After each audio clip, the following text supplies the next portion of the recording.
And of course, that was the finance minister in Toronto.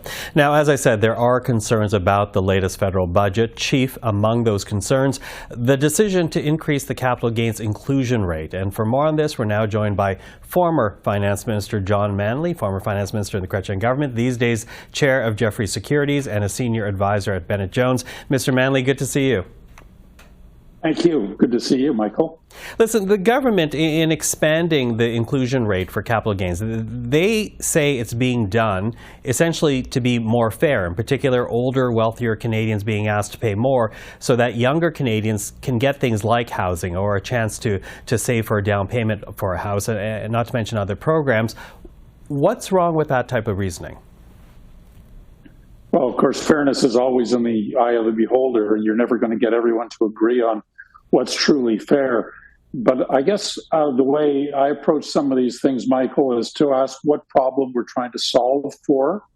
And we know the Prime Minister has been telling us, regularly over the last number of months that you tax things you want to discourage.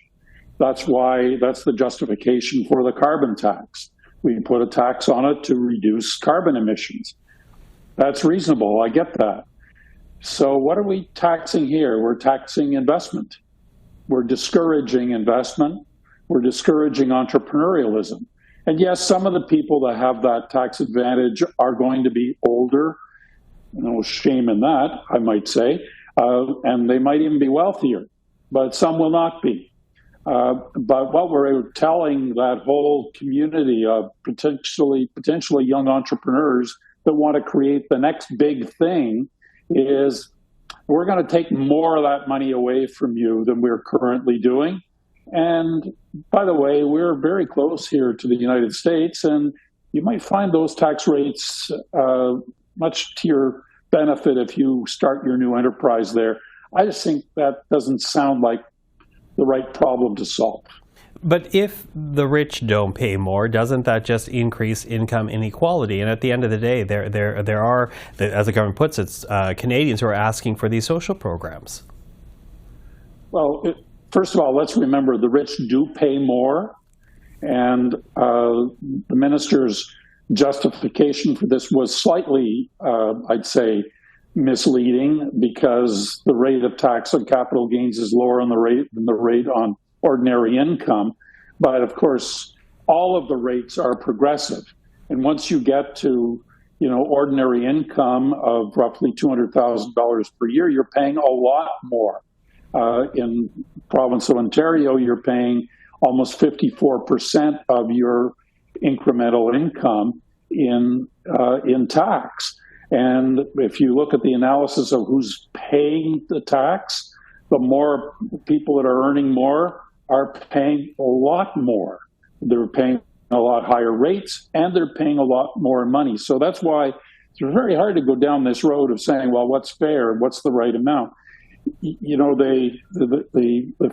finance minister for Louis XIV in France once said that the art of taxation was to extract the largest number of feathers from the goose with the least amount of complaint from the goose's beak.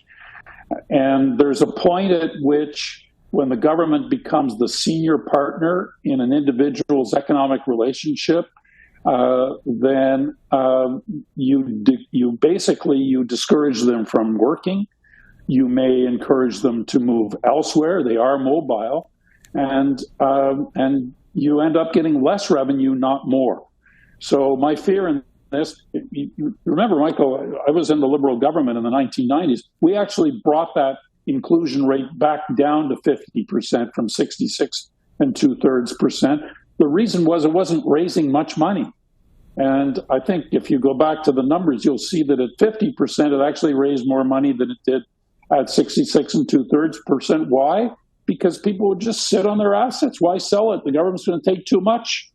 And that's not the kind of intervention in the economy that's healthy. So I think it's a mistake. Quickly running out of time, but I do want to ask you, in the less than 1 minute I have, the inclusion rate on capital gains is one thing. The other criticism this government is facing is the fact that it's laid out no path to balance. Does that still matter, do you think? Oh, I think it matters. And I'll give you just two numbers since we're short on time. One is government spending has doubled compared to the last year of the Harper government. And not only that, the carrying charges on our debt have also doubled, so that we're now paying as much interest on debt as the government is generating from GST revenue. Those are both worrying things because eventually the piper calls the tune and you will have to make some cuts. That's what we went through in the 90s. It was unpleasant and it was difficult. Canadians largely supported it, but you don't want to get to that. Mr. Manley, I appreciate the time this evening. Thank you for that. My pleasure. Thank you.